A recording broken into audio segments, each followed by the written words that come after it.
N.W.A, and I got beat up by Dr.Dre. And sure thing.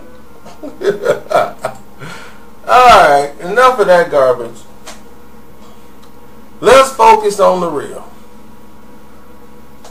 Now, they always portray michel'le as the first lady of Ruthless Records, which is ridiculous, because I'm quite sure j.j.fad was the first lady of Ruthless Records. And for those who don't understand what was going on, or you just recently started hearing about j.j.fad, j.j.fad was TLC. They were TLC before TLC, except that they didn't do R&B, they rap. And they came from Rialto. Not known for their hip-hop ways, but they were serious about rapping. And they used to tell Arabian Prince, you know, like, give us a shot, you know, we want to get on. And see, Arabian Prince, and when they have the world-class Wrecking Crew with Lonzo, and, you know, all of them guys together, they used to do, LA was the king of the breaking scenes, you know, back in the, like, the movie Breaking and all those beats. Breaking was still like heavy in the 80s on the West Coast. And in Chicago, house music is what replaced actual bands. My uncles all had a musical group. Like a lot of people, if your uncles are in their 50s and 60s, they probably had a group when they were in school, a band that all of them played. They had a guy that could play the drums, the musician, everything. You know, back then music was taught and promoted in the schools. That's dead today. So you had a lot of talented guys in there forming their own groups and singing. And clubs and stuff would hire bands to charge them, you know, pay them like, hey, you come perform and do these cover songs or whatever. And you guys do your own steps and all that. And, you know, we pay you money for that. And that used to be the thing. So my uncles and them, they had the jobs, and then on the weekends or something, they have a gig where they go out and perform and sing and do these shows. Same thing with j.j.fad. Now j.j.fad would go ahead and not only perform and do shows, they were doing just rap, you know, like dancing and hip-hop. But what happened is the turn of the music generation, as far as people were starting to hire DJs. And as the black crowd didn't want to hear live bands anymore. There's an old saying that goes, blacks like to entertain, whites like to be entertained. And they had to gravitate their music more to the whites. And white people loved it. They will pay to see you perform. Where blacks, the majority of them don't. They want to be the entertainer. They want to entertain. So the DJ replaced, plus he was a lot cheaper than having to worry about a band, all the members, setting up equipment. DJ come in, set up his booth, boom, he can go. And the people love this new energy music called house music in Chicago. It was basically called house, but it was just breaking music, basically sped up real fast, and it was the same thing. So now you have a disco rhythm to it, and in LA, Arabian Prince was good at producing those type of songs. And then he had a song out called, what was that, Another Hoe. And Supersonic was the one that backed it. But they didn't know Another Hoe was just, that was the A-side record, but nobody really gravitated to that. You know, they thought like, okay, this is going to be it. You know, they finna put this on. And they had too many people in the group. You know, they had like 4 or 5 people in the group.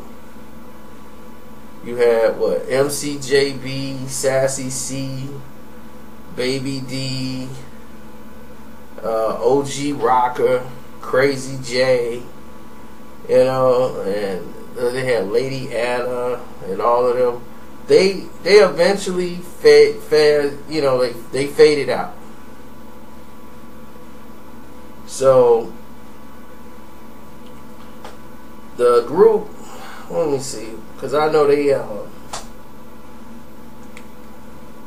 had a falling out. Lady Anna was always complaining about the money and how they wasn't getting paid and how they supposed to be getting paid off this and all this doing to managers, and Arabian Prince, who was supposed to be producing them, supposed to be managing them, and they didn't have proper management. So Jerry Heller got involved and helped facilitate their deal. Cause see, they was with Atlantic, the ACO, through the imprint label, and ACO liked these girls, but they had a record deal with michel'le, and that's what they did. And what they did was acquire michel'le. That's what Ruthless Record did, and they bought 2 imprints. And they was like, dude, you bought 2 like little imprints? Like, what is this doing just to get to this? Like, what do they want? So they took the song and they joined with DJ Train, who was MC Ren's, like, that was his right hand man. And DJ Train and them got together and they redid Supersonic. Cause that was the song people was like, hey, I like that, Supersonic. It was high energy, high pitch, hip hop. People loved it. They flipped over the song. Supersonic. Boom, boom, boom, boom. Supersonic. It was high energy, and all the high energy dances you could think of. That song was in demand. And at that time, it was MC Hammer and j.j.fad, but j.j.fad was first. And then when they came out with Supersonic, they had a dance they did out here in the Midwest, in Michigan and Chicago. That in Michigan it was called a schoolcraft. And the Running Man, when the footwork and all that stuff was done to Supersonic, because it was fast. So you could do the Running Man to Supersonic, and then the footwork. And my cousin Keisha them used to be killing it. All the breakers was using it. Supersonic. Doing a whole breaking, a whole everything. Supersonic was a #1 hit through all. The single did 500,000 copies. And the album went gold. Based off the song Supersonic. So that one song sold that entire album. People had to have Supersonic. That was the song. And to hear her at the end when she's everybody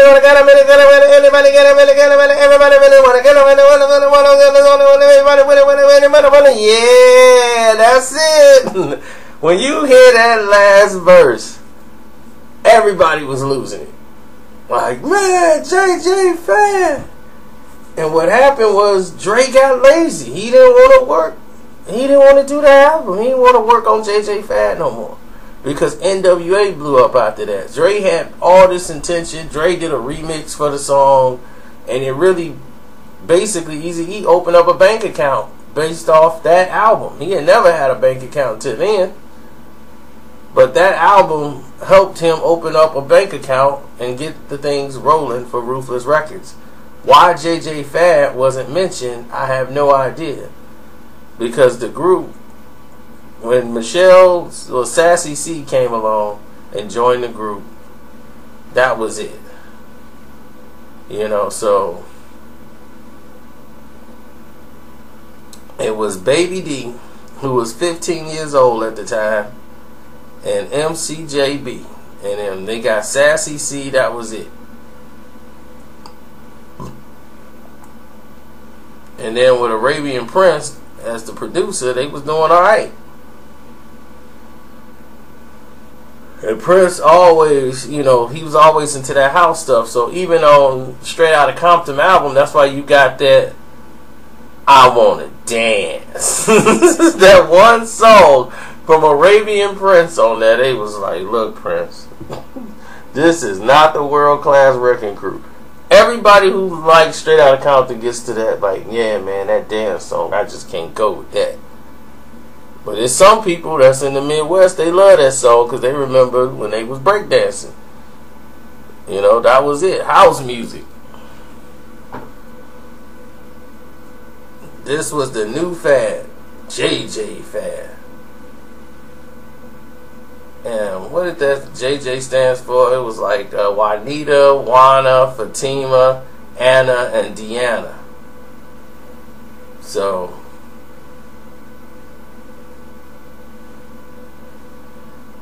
once the members of the group fell out, it came to, we're just jamming, fresh and deaf. Everybody's like, what? Okay, whatever. Supersonic. Supersonic. So Supersonic, they were able to tour with MC Hammer, N.W.A, and then they came out because Dre was going through his thing, or he didn't want to do no work. Man, I don't want to do that no more. I'm working on some new stuff. And what he did was he just went ahead and started working with N.W.A, and that's what his focus was. He wasn't worried about j.j.fad no more, and they was just sitting around. So Train started doing work with him, like, look, I'm gonna help you get out and do your thing. You know, Arabian Prince started working with him and DJ Train. And then they had Yella and Prince, like, man, let's get j.j.fad out now. So they came out with not just a fad. You know, so H.W.A, N.W.A, I mean, and you know, j.j.fad, those were the originals. You know, like michel'le, she came along before the album came out too, but this would launch the label when they already had a studio before she came around. They like, she was on the World Class Wrecking Crew song. Yeah, she was, but she wasn't the first lady of Ruthless Records. She was working, she did that one little song with them. So I think j.j.fad was before her time. Might not be, might be, or whatever, but I think j.j.fad was first. She might have had that one little verse she did, but other than that, she was just an errand girl bringing food, taking people's orders. And they just let her come on there and sing that one little hook, and you ain't hear nothing from her for a while. And then she was Dre's little side piece.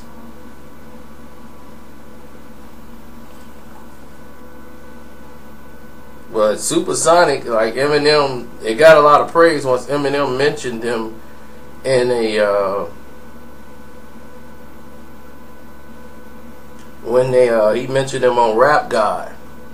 And I'm like, why is it such a surprise? It's like every time Eminem say something, that's when things, ooh, Eminem mentioned him. Like, and I mean, he's a person that listened to hip hop too. I mean, I'm quite sure he knows what Supersonic was. He's from the Midwest. If you were from the Midwest, j.j.fad was probably in the East Coast. Supersonic probably wasn't as big. j.j.fad, Supersonic in Chicago, Illinois, Detroit, Michigan, Saginaw, Michigan. So from Illinois to Michigan, the Midwest, Supersonic was one of the biggest songs of that summer.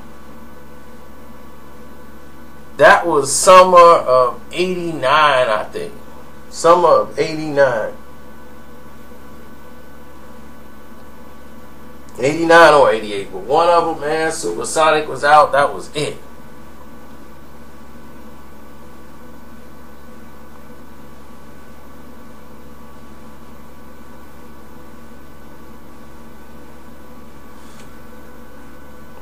So that was it, because in '94, that album, not just a fad. I had that album too, and it sucked. To be totally honest, it was just past its time. You know, they should have came out with an album like a year after that, like in '89. They should have followed that album up, but you know, time had passed them by, and they were just not in sync. And then they just disbanded after Train died. DJ Train died in 1994. He tried to come save his wife and kid, and he came home and saw his house on fire, and he went back into the house to try to save his family. And you know, he thought his wife and kids was in there, and they wasn't, and he just ran in there, and he didn't really listen to anybody, and he just shot in there off emotion and died from smoke inhalation. And that was MC Ren's right hand man. Me and DJ Train, you know, him, Train was in the video. MC Ren is the final frontier. You know, so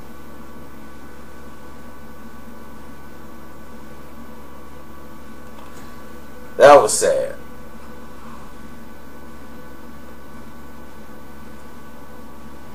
But other than that, I'm done. Hope you enjoyed the video. Follow the playlist. Don't forget, I'm at Carcino on Twitter, at Carcino on Instagram.